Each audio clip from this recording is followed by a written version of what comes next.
Shalom saudaraku yang dikasih Tuhan. Berjumpa lagi di dalam Renungan Harian GKI Sangkrah tepat pada hari ini, hari Rabu tanggal 27 September 2023. Mari bersama-sama dimanapun kita saat ini berada, kita mau menghadap Tuhan untuk menerima hikmat daripadanya. Mari bersama-sama kita berdoa. Allah yang terus mengasihi kami, sungguh kami bersyukur ketika rahmat Tuhan terus ada bersama dengan kami. Maka kami juga memiliki kerinduan untuk semakin dekat, mau menjadi pribadi yang semakin sesuai dengan apa yang Tuhan kehendaki. Untuk itulah sebelum kami memulai segala aktivitas kami mau bersama-sama datang kepada Tuhan. Kami mau merenungkan firman-Mu dan biarlah firman-Mu ini menjadi sumber inspirasi bagi setiap kami dalam kami boleh melakukan setiap tugas dan tanggung jawab kami pada hari ini. Berkati setiap kami dan mampukanlah setiap kami ya Tuhan. Di dalam nama-Mu, Tuhan kami Yesus Kristus, kami berdoa dan ucap syukur. Haleluya. Amin. Saudaraku yang dikasih Tuhan, hidup itu adalah pilihan. Ya, mengapa bisa dikatakan demikian? Sebab di dalam kehidupan yang kita jalani, kita pasti selalu ditawari, kita selalu diperhadapkan dengan yang namanya berbagai macam keputusan. Ada hal yang kemudian harus kita pilih, ada hal yang kemudian harus kita singkirkan.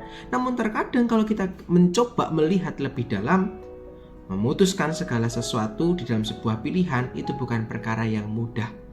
Terlebih ketika kita memiliki bekal yang cukup banyak untuk mempertimbangkan. Wah, kalau ambil yang ini nanti bagaimana ya? Oh, kalau ini bagaimana ya? Seringkali kita hanya berpikir tentang untung dan rugi. Dan seringkali lagi semua itu masih mengarahkan kepada kita. Apa yang menjadi keuntungan saya, apa yang menjadi kerugian saya. Oh ya sudah, saya pilih ini karena ini akan lebih menguntungkan saya. Tetapi setiap kita yang adalah pengikut Kristus dipanggil untuk hidup bagi Kristus. Untuk itulah setiap jalan kehidupan kita senantiasa harus mengarahkan apa yang menjadi kehendak Tuhan. Maka di dalam segala pilihan itu kita harus melibatkan Tuhan supaya apa yang kita putuskan memang benar-benar menjadi keputusan yang tepat. Nah, mari bersama kita akan membaca Injil kita hari ini terambil di dalam Matius pasal yang ke-18 ayatnya yang pertama sampai dengan ayat yang ke-5. Pada waktu itu datanglah murid-murid itu kepada Yesus dan berkata, "Siapakah yang terbesar dalam kerajaan surga?" Maka Yesus memanggil seorang anak kecil dan menempatkannya di tengah-tengah mereka. Lalu berkata, "Aku berkata kepadamu, sesungguhnya jika kamu tidak bertobat dan menjadi seperti anak kecil ini, kamu tidak akan masuk ke dalam kerajaan surga. Sedangkan barang siapa merendahkan diri dan menjadi seperti anak kecil ini, dialah yang terbesar dalam kerajaan surga. Dan barang siapa menyambut seorang anak seperti ini dalam namaku, ia menyambut aku." Demikianlah pembacaan kita. Berbahagialah setiap kita yang bukan hanya membacanya tetapi juga melakukan firman ini dalam kehidupan kita. Jemaat yang dikasih Tuhan, di dalam pembacaan kita hari ini kita diperlihatkan tentang dialog antara murid dan juga Yesus, di mana para murid justru bertanya tentang siapakah yang terbesar dalam kerajaan surga. Mereka tidak memahami bahwa mereka sebenarnya diutus Tuhan bukan untuk tentang mencari kedudukan, tapi bagaimana mereka berkarya untuk Tuhan. Sebab di dalam Tuhan tidak ada yang tinggi, tidak ada yang rendah. Sebab di mata Tuhan semua adalah pribadi yang sama. Maka merespon peristiwa ini, Yesus memanggil seorang anak kecil dan menempatkannya di tengah-tengah mereka.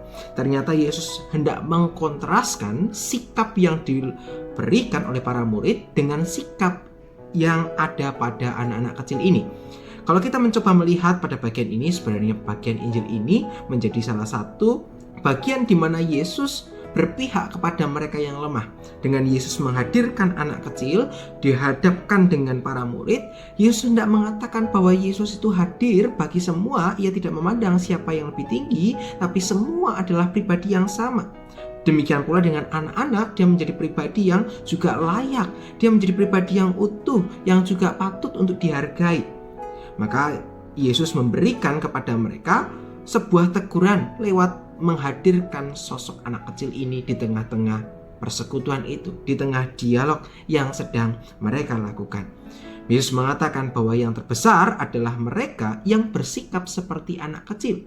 Sikap seperti apa? Dikatakan sikap yang mau ditata, sikap yang mau dibimbing, sikap yang mau untuk diarahkan. Itulah mereka yang akan mendapatkan kerajaan surga.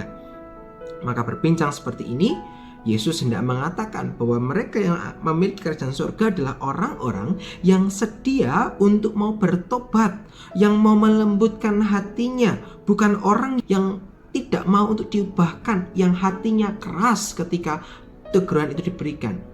Kerajaan surga itu diberikan bagi setiap mereka yang mau merendahkan diri, bukan kepada orang-orang yang meninggikan hati atau orang-orang yang sombong. Demikian pula mereka yang memiliki kerajaan surga adalah orang-orang yang mau menyambut seperti anak-anak, bukan orang-orang yang menolak. Nah, saudaraku yang terkasih dalam Tuhan, maka peristiwa ini Yesus hendak mengatakan kepada para murid bahwa orang-orang yang akan mendapatkan kerajaan surga ialah orang-orang yang hendaknya mau mengikuti kehidupan seperti yang Tuhan kehendaki. Harusnya para murid sadar tentang proses perjalanan iman bersama dengan Tuhan. Mereka harusnya sadar dengan proses pembimbingan itu, sehingga pertanyaan-pertanyaan seperti ini seharusnya tidak keluar dari mulut para murid. Sebab harusnya mereka sadar bahwa mereka adalah dipanggil Tuhan untuk menyatakan karya, yang karya itu mengarahkan kepada memuliakan nama Tuhan, bukan mencari siapa yang terbesar, bukan kemudian memfokuskan kepada dirinya sendiri, tetapi hidup yang berfokus kepada Tuhan. Nah, saudaraku yang terkasih dalam Tuhan, ketika hidup ini diperhadapkan dengan banyak pilihan, apakah kita juga mau senantiasa untuk dibimbing Tuhan? Kita diperhadapkan pada pilihan-pilihan, mau hidup dengan cara hidup kita atau hidup seperti cara Tuhan, yang bersedia untuk bertobat, yang sedia untuk merendahkan diri, yang bersedia menyambut seperti anak-anak, yang mau dibimbing, yang mau taat, dan yang mau diarahkan. Maka di tengah kehidupan yang kita jalani, peristiwa ini sekali lagi menegur kepada setiap kita. Bila kita mengaku diri sebagai pengikut Kristus, maka sikap seperti anak kecil inilah yang itu sikap yang mau diarahkan, yang harusnya kita upayakan. Biarlah firman hari ini boleh menegur kita supaya kita kembali lagi seperti yang Tuhan kehendaki. Mari kita menutup renungan ini di dalam doa kita. Mari kita berdoa. Ya Tuhan Allah Bapa kami bersyukur ketika Tuhan boleh memperingatkan kami bahwa seringkali dalam kehidupan kami masih berfokus pada hal-hal yang berpusat pada diri kami. Namun biarlah lewat perenungan sabdamu di hari ini boleh mengingatkan kami bahwa hidup kami dipanggil Tuhan untuk sesuai dengan apa yang Tuhan kehendaki. Kiranya Tuhan yang memampukan setiap kami untuk mengkoreksi diri kami dan juga untuk mau mengubahkan setiap hati kami. Terima kasih ya Tuhan, inilah seluruh doa dan pengharapan kami yang kami boleh naikkan hanya di dalam nama-Mu, Tuhan kami, Yesus Kristus, Tuhan dan Juru Selamat kami yang hidup. Kami berdoa. Amin. Saudaraku yang terkasih, demikianlah perenungan kita hari ini. Selamat melanjutkan aktivitas, selamat melanjutkan karya kehidupan bersama dengan Bapa. Tuhan Yesus memberkati setiap kita. Sampai jumpa.